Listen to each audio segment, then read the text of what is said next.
Eu quero convidá-los então a abrir esse livro no capítulo 18, do verso 1 a 3.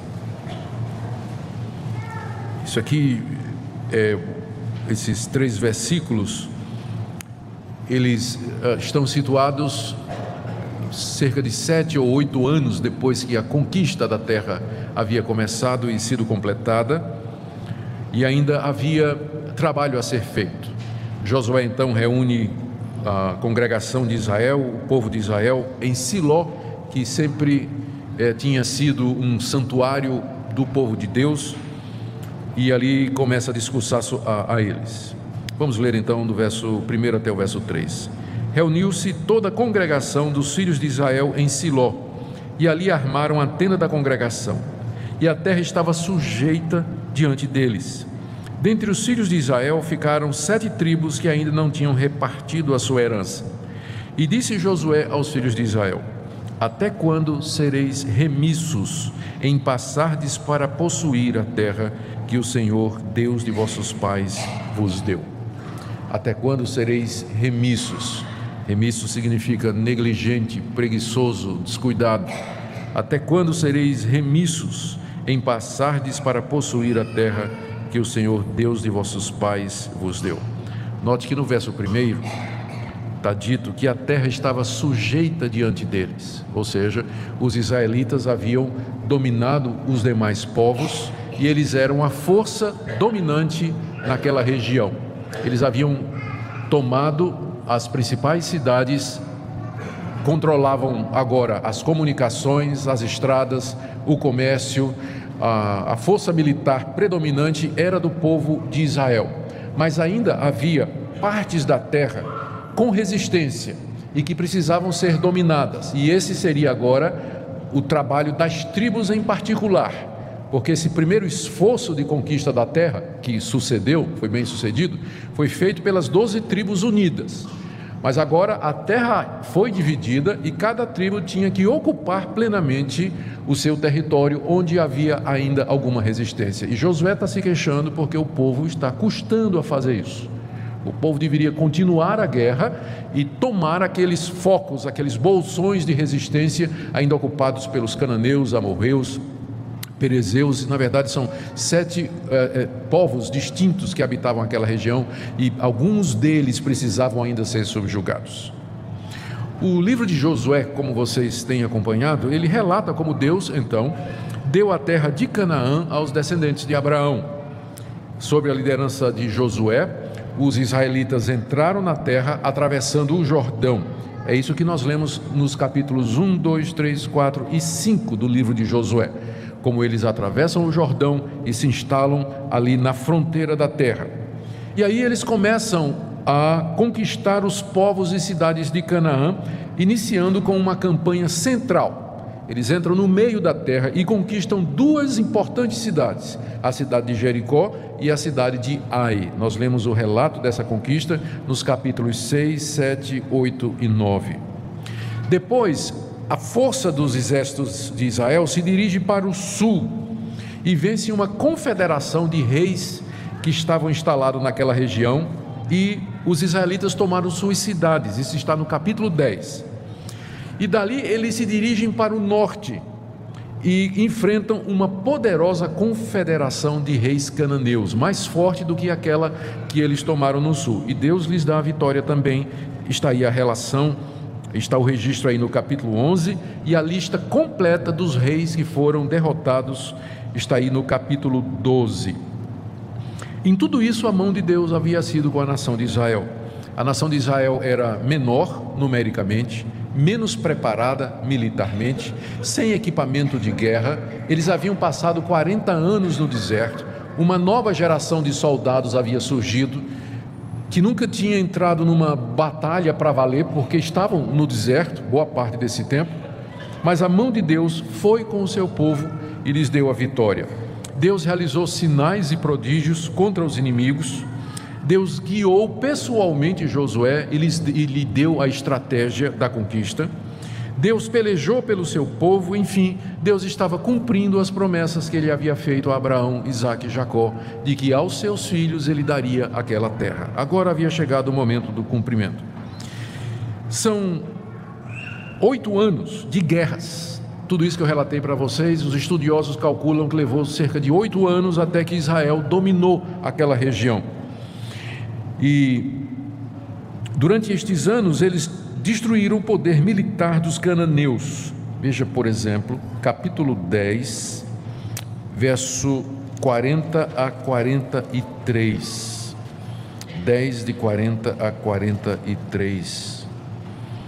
Feriu Josué toda aquela região, a região montanhosa, o Neguebe, as campinas, as descidas das águas e todos os seus reis.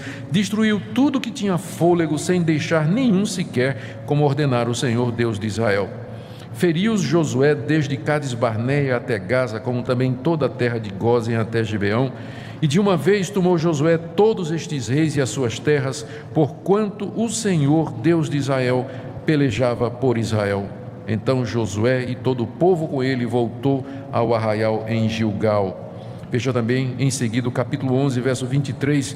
Assim tomou Josué toda esta terra, segundo tudo que o Senhor tinha dito a Moisés, e Josué a deu em herança aos filhos de Israel, conforme as suas divisões e tribos, e a terra repousou da guerra. O livro de Josué considera como cumpridas todas as promessas que Deus havia feito à nação com respeito à terra. Veja aí comigo, capítulo 21 de Josué, 43 e 45. Josué 21, 43 e 45. Desta maneira deu o Senhor a Israel toda a terra que jurara dar a seus pais, e a possuíram e habitaram nela. E o verso 45. Nenhuma promessa falhou de todas as boas palavras que o Senhor falara à casa de Israel, tudo se cumpriu. E ainda o capítulo 23, verso 1. Passou-se muito tempo depois que o Senhor dera repouso a Israel de todos os seus inimigos em redor, e Josué já era velho e entrado em dias. E o verso 14, Josué diz ao povo: hoje sigo pelo caminho de todos os da terra. Ele está dizendo: eu vou morrer. E vós bem sabeis de todo o vosso coração e de toda a vossa alma, que nenhuma só promessa caiu de todas as boas palavras que falou de vós o Senhor vosso Deus. Todas vos sobrevieram e nenhuma delas falhou. E aí no capítulo 14 até o capítulo 21, nós temos a repartição da terra. A tribo tal vai ficar com essa região do rio tal até o rio tal, que pega os vales tais. A tribo tal vai ficar com essa região aqui. Então foi feita a divisão da terra, capítulo 14 a 21. Por que eu estou enfatizando isso? Porque alguns irmãos, quando fala da nação de Israel e do futuro, da vinda de Cristo e do reino de Cristo, eles dizem que Deus ainda não cumpriu as promessas que ele havia feito de dar a terra para a nação de Israel, e que a nação de Israel voltará um dia a dominar e conquistar todas aquelas terras da Palestina. Mas não é essa a visão que o livro de Josué nos dá. O livro de Josué diz que Deus já cumpriu essa promessa à nação de Israel. Deus não tem mais nada devendo para a nação de Israel. Prometeu a terra, já deu. Prometeu um descendente que seria o Salvador do mundo, já veio também, que foi Jesus Cristo, o Senhor. Que ele seria o Rei do universo, também foi cumprido. Ou seja, não há mais nenhuma promessa de Deus faltando cumprir a nação de Israel. Tudo se cumpriu. O povo de Deus hoje são aqueles que em todas as nações, em todo lugar, de todas as tribos, raças e idiomas, professam ou creem em Jesus como seu Salvador, o filho de Davi, o filho de Abraão, o filho de Deus, aquele que veio para nos salvar. Então, esses que creem em Jesus, eles são o único povo de Deus. Deus não tem dois povos, tipo a igreja, feita daqueles que creem em Jesus, e os judeus, que até hoje não creem em Jesus. Deus já cumpriu tudo o que havia prometido à nação de Israel. O povo de Deus hoje é a sua igreja, que não está situada geograficamente em nenhum lugar, mas é feita de todos aqueles que em todo lugar professam a fé em Cristo Jesus. Não há mais distinção entre judeu e não judeu, somos todos um pela fé em Cristo Jesus. Deus cumpriu a promessa da terra, de que daria aquela terra para a nação de Israel. Mas agora nós encontramos voltando para o livro de Josué, nós encontramos essa surpreendente declaração de que os israelitas não ocuparam plenamente a terra. Israel não tomou posse daquilo que Deus lhes havia dado com a campanha nacional. Diz aí, por exemplo, no capítulo 13, se você voltar um pouquinho, logo depois da relação dos reis derrotados, no capítulo 13 está dito, verso 1: Josué era idoso, entrado em dias, e o Senhor disse: já estás velho, entrado em dias, e ainda muitíssima terra ficou para se possuir. Esta é a terra ainda não conquistada. E aí vem a relação: todas as regiões dos filisteus e toda Gesur. Aí também no verso 4 ele diz: os aveus também estão em tal lugar, os cananeus. Aí vem os amorreus, ainda no verso 5, a terra dos gibleus. E aí vai a relação pelo restante do capítulo 13, na verdade até o verso 13, daqueles bolsões de terra que ainda não haviam sido conquistados pelos israelitas. Josué dá essa tarefa de conquistar aqueles focos às tribos individuais. Recapitulando, eles entraram, as 12 tribos, como um grande exército, tomaram o centro, tomaram o sul, tomaram o norte, dominaram toda aquela região. Ainda tinha muitos focos de resistência. Josué chama as tribos e diz: ainda tem coisa para conquistar, mas agora vai ser o trabalho de vocês individualmente. Tribo tal vai para tal lugar, tribo tal vai para aquele lugar, e vocês vão para esse lugar. Vamos lá, vamos para a guerra. Vocês têm que tomar posse agora daquilo que já é de vocês. Já somos o poder dominante na terra. Deus cumpriu as promessas. Agora vocês têm que se apossar dela. E o povo não foi. Chega no capítulo 18 e Josué está reclamando: vocês estão remissos, vocês estão negligentes, vocês têm que completar a obra, vocês têm que quebrar o poder desses povos, tomar esses povos e extingui-los da face da terra, para que vocês possam possuir a terra completamente. Eles não fizeram o que foi mandado. Aí, no capítulo 15, verso 63, Judá não desapossou os povos da sua herança. Vamos dar uma olhadinha, 15, verso 63. Não puderam, porém, os filhos de Judá expulsar os jebuseus que habitavam em Jerusalém. Aquela região de Jerusalém foi dada para a tribo de Judá. Quem morava lá eram os jebuseus. Eles já eram minoria, já era um poder secundário na terra. Judá tinha que ir e tomar a cidade. Não fizeram. Aí, a tribo de Efraim, capítulo 16, verso 10. Efraim ao sul, 16, verso 10. A tribo de Efraim não expulsaram os cananeus que habitavam em Gezer. Assim habitam eles no meio dos efraimitas até o dia de hoje, porém sujeitos a trabalhos forçados. Manassés também falhou. Capítulo 17, de 12 a 13, vai dizer a mesma coisa: os filhos de Manassés não expulsaram os habitantes daquelas cidades, porque os cananeus persistiam em habitar na terra. E aí a lista continua no livro de Juízes, que é o livro que vem em seguida e que é a continuação. Fala da tribo de Benjamim, Juízes capítulo 1, verso 21. Também não expulsou os moradores da terra. Fala das demais tribos, capítulo 1, de 27 a 36. O que é que aconteceu? Eles preferiram, em vez de destruir os cananeus, subjugar os cananeus, ou fazer aliança com aqueles povos, ou então usá-los como escravos, em vez de exterminá-los como Deus havia mandado. A causa para isso, para que eles não estavam cumprindo o que Deus tinha dito, talvez eles estavam cansados da guerra. Eram 8 anos de campanha militar, isso é muita coisa. Talvez eles estavam satisfeitos com a terra que já tinham conquistado, e também tinha muita coisa que fazer. Eles tinham que construir casas, plantar vinhas e, enfim, estabelecer os seus negócios.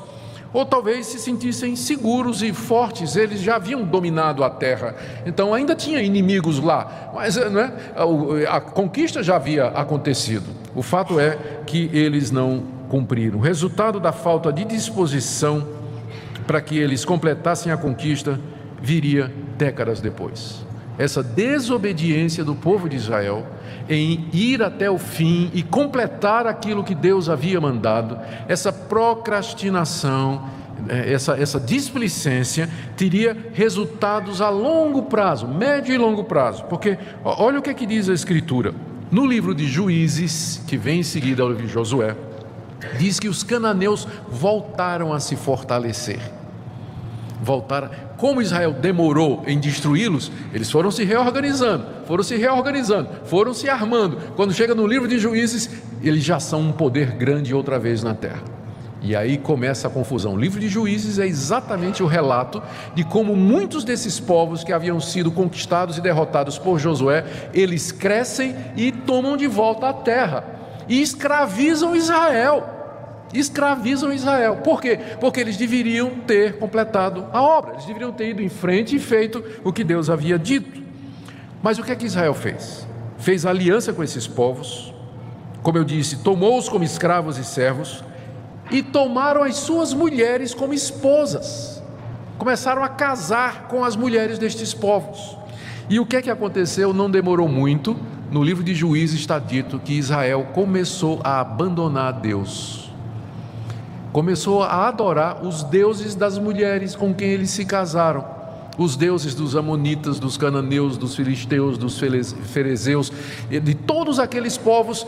Depois que Josué morreu, acho que é melhor ler o texto, né? Depois que Josué morreu, acabou-se a religião verdadeira, a adoração a Deus no povo de Israel. Veja o capítulo 2, a partir do verso 6. Havendo Josué despedido o povo, foram-se os filhos de Israel, cada um a sua herança, para possuírem a terra. Serviu o povo ao Senhor todos os dias de Josué e todos os dias dos anciãos que ainda sobreviveram por muito tempo depois de Josué e que viram todas as grandes obras feitas pelo Senhor a Israel. Faleceu Josué, filho de Num, servo do Senhor, com a idade de 110 anos e foi sepultado, está aí no verso 9, o local do seu sepultamento. E verso 10, também morreu aquela geração e levantou-se outra geração que não conhecia o Senhor.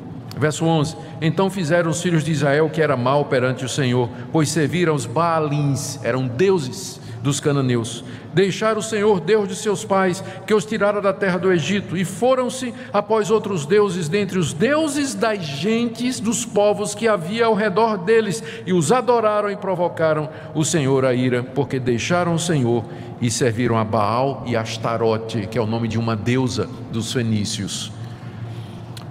Aí que está. Os pecados, né, eles trazem consequência mais adiante. A gente deixa de fazer o que é certo, deixa de obedecer a Deus, pensa que está tudo bem, lá na frente o teu pecado te encontrará. O livro de Juízes relata então como aquilo que deveria ser a terra de Israel agora é uma terra de ninguém, é zona de guerra, os inimigos se levantam, vêm contra, e o que é pior, o povo de Israel está enfraquecido porque deixou a Deus e começou a adorar aqueles povos. Baal, Astarote, Renfã, Milcom, a relação dos deuses é muito grande. E aconteceu aquilo que Moisés tinha dito. Moisés tinha dito lá no livro de Êxodo, capítulo 23, avisando o povo: quando vocês entrarem na terra, vocês não vão fazer aliança com esse povo, vocês vão exterminar esse povo, porque esse povo vai corromper vocês, esse povo vai destruir a sua devoção a Deus. Vocês têm que fazer o que nós estamos dizendo. Às vezes não, muita gente fica assim, mas puxa, a ordem de Deus foi tão cruel, né, para destruir todos aqueles povos, mas havia um objetivo. Primeiro, o juízo de Deus sobre aquelas nações idólatras. Aí diz assim, mas Deus mandou matar até as crianças. Eles mesmos matavam. A religião daqueles povos incluía sacrificar o filho mais velho. Eles tomavam o primeiro filho e matavam no altar de Baal. Deus mandou exterminar tudo aquilo, aquela desgraça, aquela imoralidade que havia na terra, mas além do juízo de Deus sobre aqueles povos, mas Deus também queria proteger o seu próprio povo quando Ele deu aquela lei e aquela ordem. O resultado da desobediência foi essa daí. Os cananeus voltaram a se fortalecer, e aconteceu aquilo que Moisés havia dito: se vocês não destruírem estes povos, eles serão como um laço para vocês, serão uma armadilha para vocês, e vocês sofrerão todos os dias da sua vida. E foi o que aconteceu. Meus queridos, por que essa falha do livro de Israel, do povo de Israel, ficou registrada? O livro de Josué podia terminar tão bem, não é, com aquela vitória e todo mundo louvando a Deus e regozijando: a terra é nossa, Deus cumpriu a promessa. Vocês lembrem que a Bíblia, porque é o livro de Deus, ela não esconde os defeitos, as falhas e os pecados do povo de Deus. A Bíblia não apresenta uma visão romântica da realidade e da humanidade. Ao contrário, ela expõe mesmo o pecado, o erro, as falhas dos maiores heróis da história bíblica. Exatamente porque a Bíblia não foi um livro composto por homens para criar uma religião, para enganar os outros. Tipo assim, se eu fosse criar uma religião, eu ia dizer alguma coisa do tipo assim: olha, minha religião é maravilhosa, Deus vai lhe abençoar, você vai ser feliz, você vai alcançar a felicidade, tudo vai ser maravilhoso na sua vida, venha para a minha religião. Não é assim que os falsos profetas fazem? Mas exatamente porque o cristianismo como nós encontramos revelado aqui, ele não é de origem humana, mas divina, é que ele não afaga o nosso ego, ele não traz perspectivas ilusórias sobre o meu estado e sobre o estado do povo de Deus, mas diz com clareza a realidade de desobediência, pecado, de rebelião, de deixar de fazer o que é certo, exatamente porque é Deus que está falando conosco, não foi inventado por homens, não é fruto da imaginação humana, mas revelação do Deus que nos fez e que nos conhece muito bem. Então por que essa desgraça ela fica registrada aqui? Sem dúvida, o primeiro objetivo é para mostrar a razão pela qual, séculos depois, Deus expulsou o povo da terra. Séculos depois disso aqui, Deus mandou os babilônicos, primeiro os assírios vieram, desculpem, minha cabeça está misturada, né? E depois vieram os babilônicos, primeiro para o reino do norte e depois para o reino do sul. E eles levaram o povo de Deus, expulsaram Israel daquela terra que Josué havia dado com tanto esforço. Mas por que eles foram expulsos de lá? Porque séculos antes eles deixaram de fazer a vontade de Deus. E aquilo foi crescendo, foi alimentando, foi fortalecendo, até que chegou um momento que o próprio Deus diz: vocês agora não vão ficar mais aqui, porque vocês são idólatras, vocês estão todos envolvidos com a idolatria, vocês me abandonaram, fora. E Deus os colocou para fora. Então, por isso que está registrado essa falha da nação de Israel. Tudo começa aí, na época de Josué, com essa relutância e indisposição para obedecer a Deus plenamente. Eles deixaram o trabalho pela metade, desobedeceram a Deus. Agora, o que é que isso tem a ver conosco hoje? Eu trouxe algumas lições para nós, algumas aplicações para nós aqui. Lembrando que nós entendemos que toda a Bíblia é a palavra de Deus e que as suas histórias, os seus registros, eles têm aplicação para nós, povo de Deus de todas as épocas. Que lições nós podemos tirar disso? Primeiro, nós já mencionamos a profundidade da corrupção do coração humano. Irmãos, pensem bem no pecado da nação de Israel. Primeiro, os privilégios que eles tiveram. Esse povo atravessou o rio Jordão a pé enxuto. Eles viram as muralhas cair diante deles. Deus troveja do céu com grandes pedras que caem do céu e esmagam os amorreus em uma batalha gloriosa que parecia perdida. Josué ora e o sol para, enquanto o povo de Israel consuma a vitória sobre os inimigos.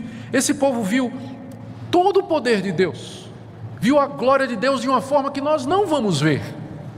Eles viram isso, estes sinais e prodígios extraordinários que aconteceram diante dele.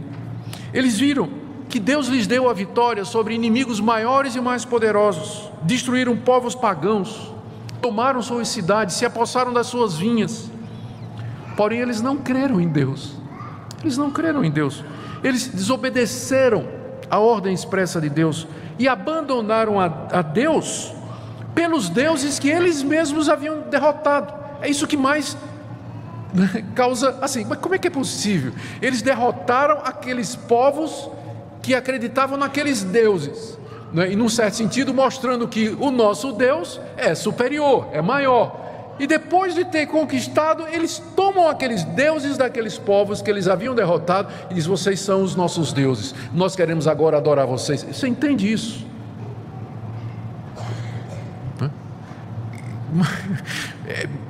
Como é que isso acontece conosco? Nós temos mais privilégios do que esse povo, porque nós vivemos 2000 anos depois do cumprimento da maior promessa, que foi a vinda do Senhor Jesus, que eles aguardavam. Nós temos tido privilégios, clareza no Evangelho. Nós estamos vivendo os últimos dias, aquele ponto privilegiado na história que aguarda a vinda do Senhor Jesus. O Espírito Santo foi derramado, nós temos a Bíblia completa, o Espírito de Deus atuando em nós. Nós temos a presença do Senhor Jesus ressurreto entre nós. Nós temos muitos privilégios, mas aí o que nós fazemos? Apesar de toda essa luz, apesar de toda essa graça que Deus nos deu, de toda essa misericórdia que Deus nos deu, nós somos relutantes, remissos, preguiçosos para obedecer a Deus. E o que é pior, nós às vezes vamos adorar deuses que Deus já destruiu na nossa vida. Nós vamos adorar coisas que Deus já disse que são falsas, são vaidade. Então, queridos, quão corrupto é o nosso coração. E Deus tem muito trabalho todo dia para nos mostrar isso, não é? Porque a tendência do nosso coração é se iludir, de nós nos iludirmos, de pensarmos que nós somos alguma coisa ou que podemos alguma coisa.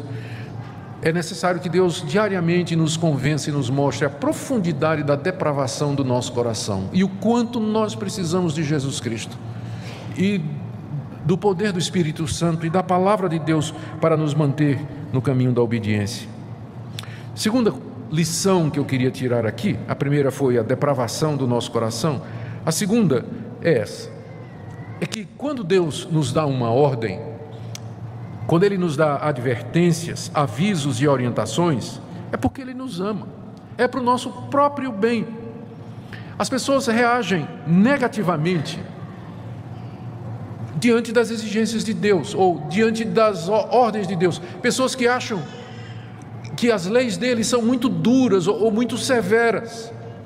Mas o ponto é que quando Deus coloca uma cerca, não é que o alvo dele não é limitar a sua liberdade, mas é porque se você pular a cerca, do outro lado tem um abismo, onde você vai cair. Então aquela cerca, na verdade, é para a sua proteção, é porque Ele lhe ama, os mandamentos dele, as exigências dele. Você toma, por exemplo, a área do casamento. As pessoas consideram muito duro, especialmente quando chega naquela parte de divórcio, né? Que Deus diz assim: olha, separou, mas segundo o casamento, só se o primeiro foi dissolvido por adultério, houve o abandono da parte descrente. Qualquer outro motivo, se casar de novo, comete adultério. Mas isso é muito duro, porque eu quero ser feliz, eu tenho o direito de ser... Como é que é isso aí? Mas isso é proteção de Deus, gente, porque Deus está protegendo. Não é que Deus é injusto ou cruel, né? Na verdade, aquela cerca é para proteger você. Ou quando Ele passa regras para os filhos com relação à obediência aos seus pais, ou quando passa regras na conduta dos jovens com relação a sexo antes do casamento, ou para nós com relação ao uso do dinheiro.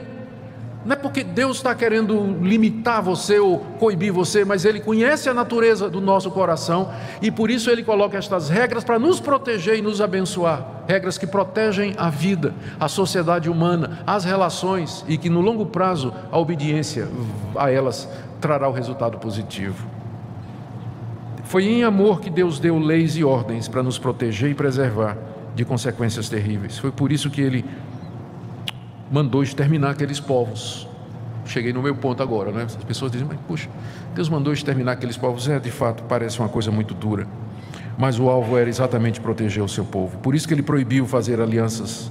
Da mesma forma, Deus no Evangelho nos dá leis, orientações e instruções. Ele nos conhece e nos ama. Por exemplo, quando Ele diz assim: honra teu pai e tua mãe. Honra seu pai e sua mãe. Isso é para o nosso bem, isso é para proteger a família, isso é para nos ensinar o respeito pelas autoridades. Não furtarás, é para o nosso bem. Não matarás, é para o nosso bem. Não adulterarás, é para o seu bem, é para o nosso bem. Não cobiçarás coisa nenhuma do teu próximo, é para o nosso bem, para proteger você. Então, essa é uma lição que nós tiramos aqui. Deus tinha dado ordem: não façam aliança com estes povos, vocês têm que exterminar estes povos. Podia parecer uma coisa, os israelitas podiam dizer assim: mas olha, tem tanta mulher bonita aí, né? Olha essa cananita, olha essa filisteia, que coisa linda. Olha, aqui para os israelitas não são essas coisas todas, mas olha ali as filisteias, que maravilha. Tem que destruir tudo isso, essa belezura toda. Parece injusto, que desperdício, né? Mas tinha um motivo para isso, tinha uma razão muito boa para isso. Tinha uma razão muito boa para isso. Queridos, as orientações que Deus nos dá, as suas advertências, avisos e orientações são para o nosso bem. Pode não parecer a princípio, mas são para o nosso bem. Terceira lição que eu quero tirar aqui: as alianças que Deus proíbe, elas sempre acabam trazendo prejuízo moral e espiritual ao Filho de Deus. Fazer alianças, fazer acordos, fazer sociedades, aliar-se com os povos pagãos foi a derrota de Israel. Em vez de fugir daqueles povos ou destruí-los, Israel acabou fazendo aliança com aqueles povos, casou com aqueles povos, e o resultado é que acabou aprendendo, gostando e praticando a religião e a cultura deles. Não estou dizendo que nós não devemos ter nenhuma sociedade ou qualquer relação ou associação com incrédulos. Na verdade, não é isso que a Bíblia proíbe. Na primeira carta aos Coríntios, capítulo 5, o apóstolo Paulo diz, quero ler aqui para vocês para ficar muito claro o que é que eu não estou dizendo. Paulo diz assim, já em carta, 1 Coríntios 5, a partir do verso 9, já em carta vos escrevi que não vos associasseis com os impuros. Mas eu me refiro a isso não propriamente aos impuros desse mundo, ou aos avarentos, roubadores ou idólatras, porque nesse caso terias de sair do mundo. Mas agora vos escrevo que não vos associeis com alguém que, dizendo-se irmão, for impuro ou avarento, ou idólatra, ou maldizente, ou beberrão, ou roubador, com esse tal nem ainda comais. O que a palavra de Deus nos proíbe é entrar em associações com incrédulos ou hipócritas, porque com certeza a corda vai arrebentar no lado mais fraco, que é do cristão. Todas as associações que a igreja ou os cristãos têm feito com o mundo, sempre ele acaba sendo corrompido. Por isso a Bíblia não recomenda associação com os hipócritas, aqueles que dizem que são cristãos, mas levam uma vida de incrédulo, e foi o que eu acabei de ler.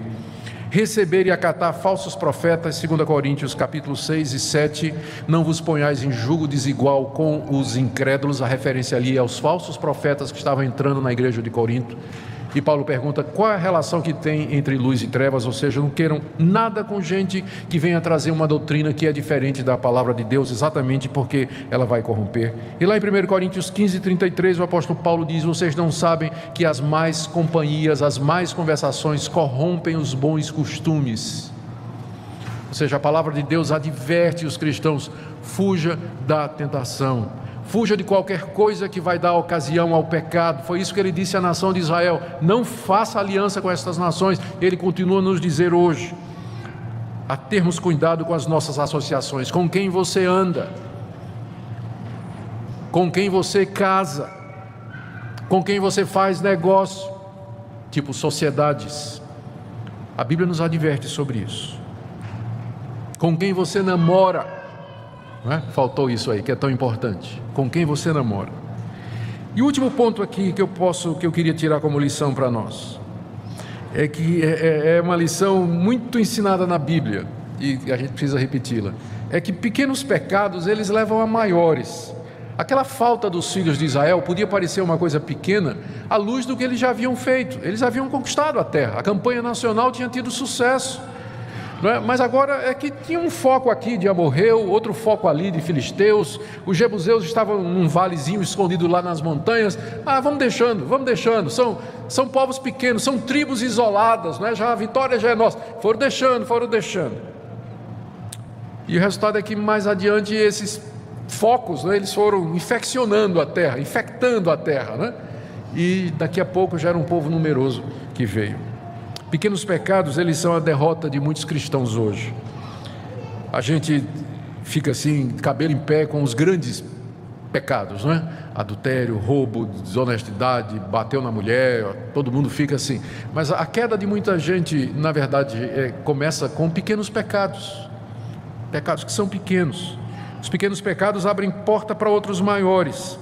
Uma técnica dos assaltantes é quando chega numa residência, é levar um molequinho, um de menor, não é?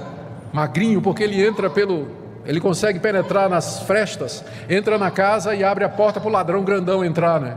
Pecado pequeno é assim, pequenos pecados, você deixa na sua vida, ele entra e destranca a porta do seu coração para pecados maiores entrar. Exatamente como aconteceu lá na nação de Israel. Eles trazem consequência a longo prazo e destroem pela multiplicação.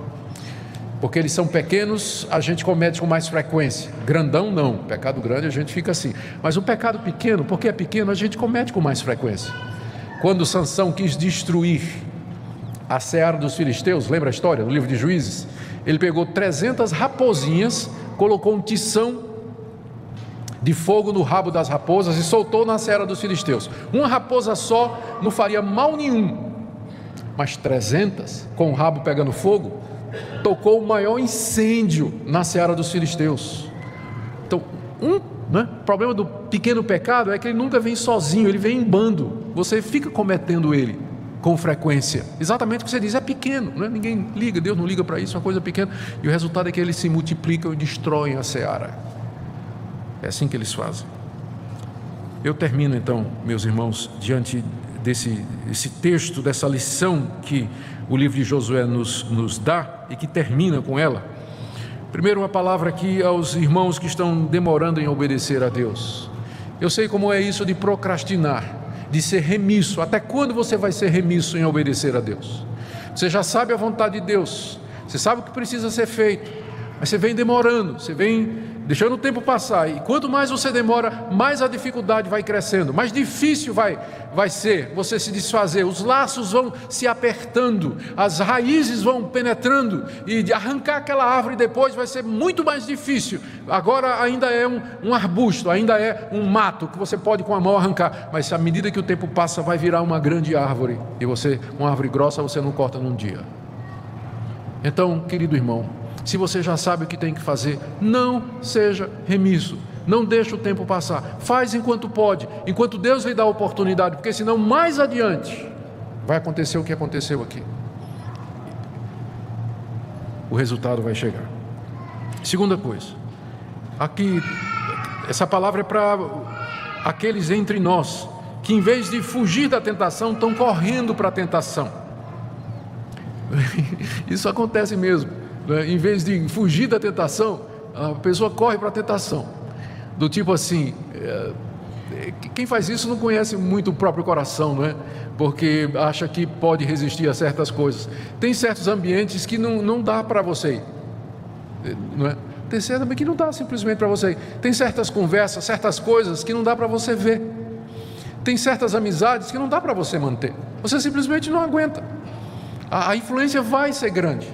E você devia não somente fugir do pecado, mas de tudo aquilo que leva ao pecado. Fazer o que Deus mandou que os filhos de Israel fizessem. Não façam acordo com isso. Pessoal, fuja da tentação. Fuja da tentação. O espírito está pronto, mas a carne é fraca. A carne é fraca, mais fraca do que você imagina. Muita gente que faz bobagem, não planejou, e não era, às vezes acontece isso, não planejou, não tinha vontade de fazer, mas se descuidou, e de repente entrou num ambiente ou conheceu alguém e rapidinho a coisa rolou e aconteceu e o pecado está aí. Não tinha planejado, não tinha intenção, as coisas, mas bobeou, foi tolo, faltou prudência. Então, em vez de correr para a tentação, fuja dela, antes que ela lhe alcance. E para todos nós, meus irmãos, vamos obedecer ao nosso Deus com zelo, e não façamos a sua vontade pela metade, e recorramos ao nosso Senhor e Salvador Jesus, que Ele é o nosso intercessor, é aquele que está nos céus à direita do Pai, que intercede por nós. Nele nós temos perdão para recomeçar, levantar e recomeçar. Deus tirou o povo da terra alguns séculos depois. No cativeiro o povo se arrependeu, o povo clamou a Deus e Deus trouxe de volta para aquela terra. Da mesma forma, o nosso Deus pode nos perdoar e nos levantar e nos ensinar a fazer a sua vontade.